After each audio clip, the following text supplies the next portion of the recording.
एक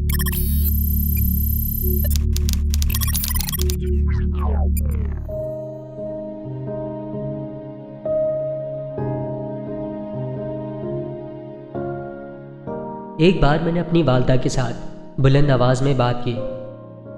तब अब्बा जी ने एक जुमला कहा था जिसके बाद मेरी आवाज़ गले में ही दब गई।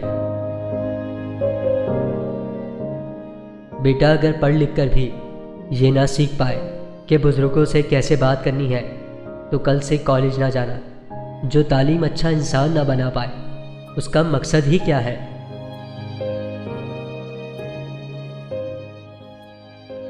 कमाई तो सनियारे की दुकान के बाहर गंदी नाली से कीचड़ छानने वाला पढ़े लिखों से ज़्यादा कर लेते हैं।